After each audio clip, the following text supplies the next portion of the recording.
Primeira carta de Paulo aos Tessalonicenses. Esta é provavelmente a carta mais antiga que temos de Paulo e a história por trás dela é contada no livro de Atos. É onde Paulo e seu colega de trabalho Silas partem para a antiga cidade grega de Tessalônica. E depois de apenas um mês contando às pessoas as boas novas sobre Jesus, um grande número de judeus e gregos decidem seguir a Jesus e criam a primeira comunidade cristã nessa cidade. Mas havia problemas à vista. O anúncio que Paulo fez, que o Jesus ressuscitado é o verdadeiro Senhor do mundo, causou muitas suspeitas. Assim, os cristãos em Tessalônica acabaram sendo acusados de desafiar César, o imperador romano, quando disseram que havia um outro rei, Jesus. E isso levou a uma perseguição tão intensa que Paulo e Silas tiveram que fugir da cidade. Isso foi doloroso para eles, porque eles amavam muito as pessoas de lá. Assim, essa carta foi a tentativa de Paulo se reconectar com os cristãos em Tessalônica depois de ter recebido um relato de Timóteo de que eles estavam muito bem e que, apesar da perseguição intensa, eles estavam crescendo. E ele criou a carta com dois movimentos principais. Primeiro, é uma celebração da fidelidade dos cristãos a Jesus. E então ele os desafia a continuar crescendo como seguidores de Jesus. Esses dois movimentos são cercados por três orações. A carta começa com uma oração de agradecimento. Os dois movimentos são ligados por uma oração de transição e tudo é concluído com uma oração final. É uma estrutura muito bonita.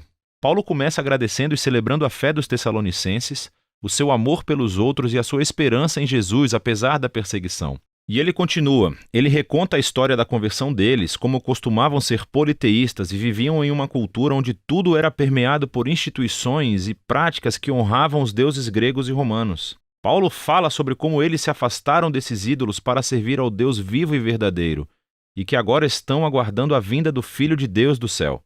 E, numa cidade como Tessalônica, a decisão de fidelidade ao Deus Criador de Israel e ao Rei Jesus tem um custo: isolamento dos seus vizinhos e hostilidade da sua família. Mas para os tessalonicenses, o irresistível amor de Jesus que morreu por eles e a esperança que eles têm no seu retorno faz tudo valer a pena. Paulo então reconta a história da sua missão em Tessalônica e das amizades queridas que ele formou com o povo. Ele usa metáforas muito íntimas. Eles o tratavam como seu filho e ele se sente como sendo seus pais. Ele diz que estávamos felizes em compartilhar não apenas as boas novas de Deus, mas também a nossa própria vida, pois aprendemos a amá-los. Paulo nos lembra aqui que a essência da liderança cristã não é poder e influência, mas sim relacionamentos saudáveis e serviço humilde e amoroso. Ele lembra que nunca lhes pediu dinheiro e que simplesmente veio para amá-los e servi-los em nome de Jesus. E assim, Paulo continua refletindo sobre a perseguição que eles têm em comum. Assim como Jesus foi rejeitado e morto pelo seu próprio povo, agora Paulo está sendo perseguido por compatriotas judeus e os tessalonicenses estão enfrentando a hostilidade dos seus vizinhos gregos.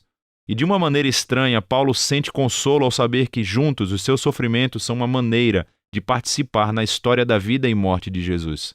Paulo então fala sobre a angústia que sentiu quando ouviu falar das dificuldades que os tessalonicenses tiveram depois que ele e Silas fugiram.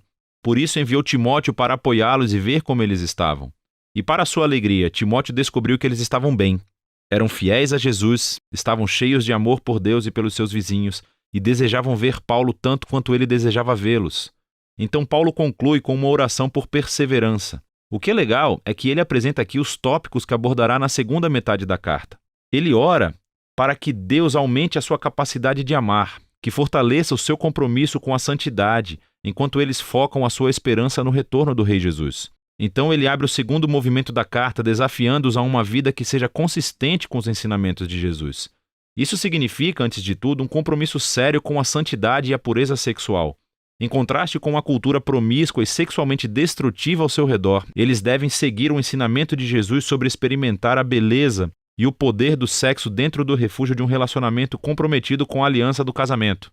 Deus leva a sério a promiscuidade sexual, diz Paulo, porque isso desonra e destrói as pessoas e a sua dignidade.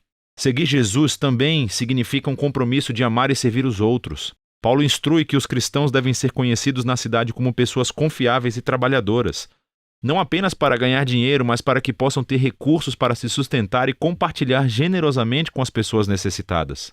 Depois disso, Paulo aborda várias questões que os tessalonicenses levantaram sobre a esperança futura do retorno de Jesus. E alguns cristãos na igreja tinham morrido recentemente, provavelmente como mártires, e os seus amigos e familiares se perguntavam sobre o destino deles quando Jesus voltar. Assim, Paulo deixa claro que, apesar da sua dor e perda, nem mesmo a morte pode separar os cristãos do amor de Jesus. Quando ele retornar como rei, chamará os vivos e os mortos para si mesmo. E Paulo usa uma imagem muito legal aqui.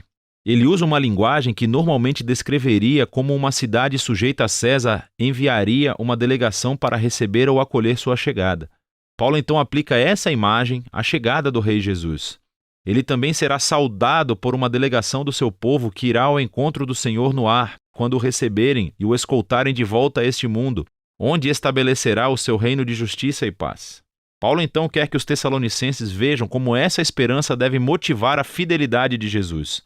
E ele zomba da propaganda romana de que é César quem traz paz e segurança. Naturalmente, a paz de Roma veio através da violência, escravizando seus inimigos e por meio de ocupação militar. Paulo adverte que Jesus retornará como um rei um dia e enfrentará esse tipo de injustiça. Os seguidores de Jesus devem viver no presente como se esse dia futuro já estivesse aqui. Apesar da opressão que o mal humano traz, eles devem permanecer sóbrios e despertos naquilo que a luz do reino de Deus eleva tanto aqui na terra como no céu. Paulo encerra todas essas exortações como começou, com uma oração esperançosa de que Deus permearia as suas vidas com sua santidade, que ele os separaria para serem completamente devotados e inocentados até o retorno do Rei Jesus. 1 Tessalonicenses nos lembra que, desde o início, seguir a Jesus como rei produz um modo de vida verdadeiramente contracultural ou sagrado. E isso às vezes gera suspeitas e conflitos entre nossos vizinhos. Mas a resposta dos seguidores de Jesus a tal hostilidade deve ser sempre o amor encontrando oposição com a graça e generosidade. E esse modo de vida é motivado pela esperança do reino de Jesus vindouro, que já começou através da sua ressurreição dentre os mortos. Santidade, amor e esperança futura. É disso que se trata 1 Tessalonicenses.